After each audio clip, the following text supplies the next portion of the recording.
ನಾಳೆ ಗುರುವಾರ ಶ್ರಾವಣ ಮಾಸದ ಕೃಷ್ಣ ಪಕ್ಷದ ಏಕಾದಶಿಯನ್ನು ಆಚರಿಸಲಾಗುತ್ತದೆ.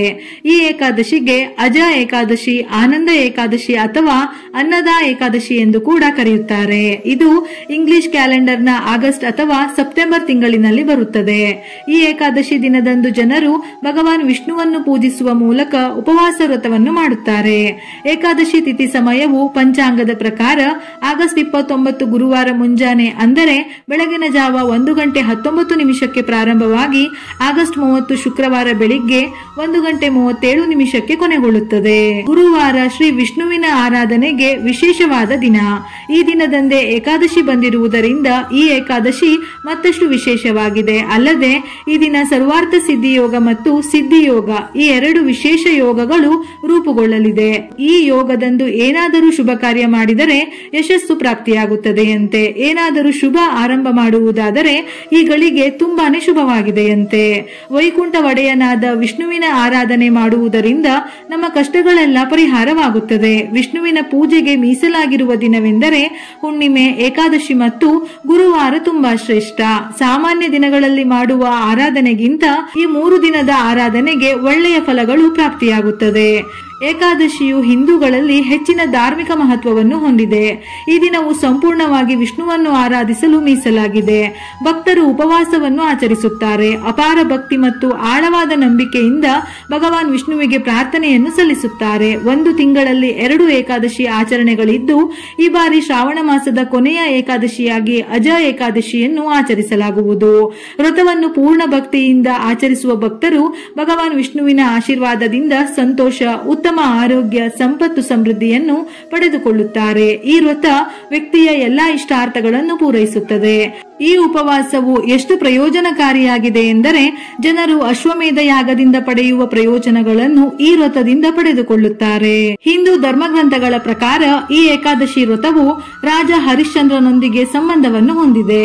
ಹರಿಶ್ಚಂದ್ರನು ತನ್ನ ಹಿಂದಿನ ಕೆಲವು ಕೆಟ್ಟ ಕರ್ಮಗಳಿಂದಾಗಿ ಕುಟುಂಬ ಮತ್ತು ರಾಜ್ಯವನ್ನು ಕಳೆದುಕೊಂಡನು. ಕಾಡಿನಲ್ಲಿ ಅಲ್ಲಿ ಇಲ್ಲಿ ಅಲೆಯುವಂತಹ ಸ್ಥಿತಿಗೆ ಬರುತ್ತಾನೆ. ಒಮ್ಮೆ ಹರಿಶ್ಚಂದ್ರನು ಗೌತಮ ಋಷಿಯನ್ನು ಭೇಟಿಯಾಗಿ ತನ್ನ ಸ್ಥಿತಿಯನ್ನು ವಿವರಿಸಿದನು.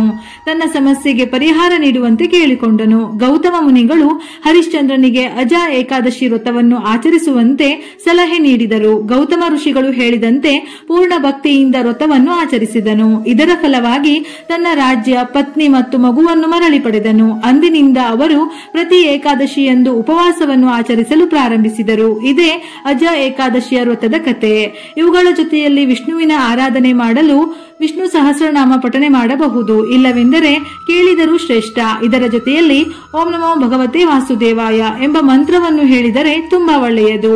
ಈ ದಿನ ಮುಂಜಾನೆ ಬೇಗ ಎದ್ದು ಸ್ನಾನ ಮಾಡಿ ಶುದ್ಧರಾಗಬೇಕು. ನಂತರ ದೇವರ ಮನೆಯ ಮುಖ್ಯ ದ್ವಾರಕ್ಕೆ ಮತ್ತು ಮನೆಗೆ ಅರಿಶಿನ ಬೆರೆಸಿದ ನೀರನ್ನು ಚಿಮುಕಿಸಬೇಕು. ಇದರಿಂದ ಮನೆಯು ಶುದ್ಧವಾಗುವುದಲ್ಲದೆ ಮನೆಯಲ್ಲಿರುವ ನಕಾರಾತ್ಮಕತೆ ನಿವಾರಣೆಯಾಗುತ್ತದೆ.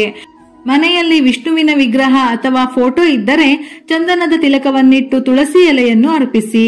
ವಿಷ್ಣು ದೇವರಿಗೆ ಪಂಚಾಮೃತ, ತುಳಸಿ ಎಲೆ, ಹಣ್ಣುಗಳು ಅಥವಾ ಮನೆಯಲ್ಲಿ ತಯಾರಿಸಿದ ಯಾವುದಾದರೂ ಒಂದು ಸಿಹಿಯನ್ನು ನೈವೇದ್ಯವಾಗಿ ಅರ್ಪಿಸಬೇಕು. ನೈವೇದ್ಯಕ್ಕೆ ತಪ್ಪದೆ ತುಳಸಿಯನ್ನು ಸೇರಿಸಿ ನೈವೇದ್ಯ ಮಾಡಬೇಕು. ಈ ದಿನ ವಿಷ್ಣುವಿಗೆ ತಪ್ಪದೆ ಶುದ್ಧ ತುಪ್ಪದ ದೀಪವನ್ನು ಬೆಳಗಿಸಿ. ಈ ದಿನದಂದು ಗೋವಿನ ಸೇವೆ ಮಾಡಬೇಕು. ಇದಲ್ಲದೆ ಹಸುವಿಗೆ ಹಸಿರು ಮೇವನ್ನು ಕೂಡ ನೀಡಬಹುದು. ಈ ದಿನ ಯಾವುದೇ ಪ್ರಾಣಿ ನಿಮ್ಮ ಮನೆ ಬಾಗಿಲಿಗೆ ಬಂದರೆ ಅದಕ್ಕೆ ಏನಾದರೂ ತಿನ್ನಲು ಕೊಡಿ. ಇದರಿಂದ ಮನೆಯಲ್ಲಿ ಸುಖ ಸಮೃದ್ಧಿ ನೆಲೆಸುತ್ತದೆ ಎಂದು ಹೇಳಲಾಗುತ್ತದೆ. ಈ ದಿನ ತಪ್ಪಾಗಿಯೂ ಪ್ರಾಣಿಗಳಿಗೆ ತೊಂದರೆ ಕೊಡಬಾರದು. ಈ ದಿನ ಈಗಾಗಲೇ ಮೇಲೆ ತಿಳಿಸಿರುವ ಅಜ ಏಕಾದಶಿ ವ್ರತದ ಕಥೆಯನ್ನು ಓದಬೇಕು ಅಥವಾ ಕೇಳಬೇಕು. ಮದುವೆ ವಿಳಂಬವಾಗುತ್ತಿದ್ದರೆ ಅಥವಾ ನೀವು ಮದುವೆಯಲ್ಲಿ ಸಮಸ್ಯೆಗಳನ್ನು ಎದುರಿಸುತ್ತಿದ್ದರೆ ಹಳದಿ ಹೂವುಗಳನ್ನು ಶ್ರೀಹರಿಗೆ ಅರ್ಪಿಸಿ. ಇದರಿಂದ ದಾಂಪತ್ಯದಲ್ಲಿನ ಸಮಸ್ಯೆಗಳು ದೂರವಾಗಿ ಜೀವನದಲ್ಲಿ ನೆಮ್ಮದಿ ದೊರೆತು ವಿಷ್ಣುವಿನ ಅನುಗ್ರಹ ಪ್ರಾಪ್ತಿಯಾಗುತ್ತದೆ. ವಿಷ್ಣುವನ್ನು ಸಂತೃಪ್ತಿಗೊಳಿಸಲು ತಾಯಿ ತುಳಸಿಯನ್ನು ಪೂಜಿಸಿ ತುಪ್ಪದ ದೀಪವನ್ನು ಬೆಳಗಬೇಕು. ಈ ದಿನ ಸಂಜೆ ತುಳಸಿಯ ಬಳಿ ತುಪ್ಪದ ದೀಪವನ್ನು ಹಚ್ಚಿ ನಂತರ 11 ಬಾರಿ ಪ್ರದಕ್ಷಿಣೆ ಹಾಕಿ. ಇದರಿಂದ ವಿಷ್ಣು ಸಂತೃಪ್ತನಾಗಿ ವಿಷ್ಣು ಸಮೇತ ತಾಯಿ ಲಕ್ಷ್ಮಿಯ ಆಶೀರ್ವಾದ ಪ್ರಾಪ್ತಿಯಾಗುತ್ತದೆ. ಈ ದಿನ ಅಶ್ವತ್ಥ ಮರಕ್ಕೆ ಹಸಿ ಹಾಲನ್ನು ಅರ್ಪಿಸಿ ಪ್ರದಕ್ಷಿಣೆ ಹಾಕಿದರೆ ನಮ್ಮ ಕಷ್ಟಗಳೆಲ್ಲ ಪರಿಹಾರವಾಗುತ್ತದೆ. ಯಾಕೆಂದರೆ ವಿಷ್ಣು ದೇವನು ಅಶ್ವತ್ಥ ಮರದಲ್ಲಿ ನೆಲೆಸಿರುವನೆಂದು ಪುರಾಣಗಳು ಹೇಳುತ್ತವೆ. ವಿಡಿಯೋ ಇಷ್ಟ ಆಗಿದ್ದಲ್ಲಿ ಮರೆಯದೆ ಲೈಕ್ ಮಾಡಿ. ಹೆಚ್ಚಿನ ಮಾಹಿತಿಗಳಿಗಾಗಿ ನಮ್ಮ ಫೇಸ್ಬುಕ್ ಪೇಜ್ ಅನ್ನು ಫಾಲೋ ಮಾಡಿ. ಉಪಯುಕ್ತ ಮಾಹಿತಿಯೊಂದಿಗೆ ಮತ್ತೆ ಭೇಟಿಯಾಗೋಣ.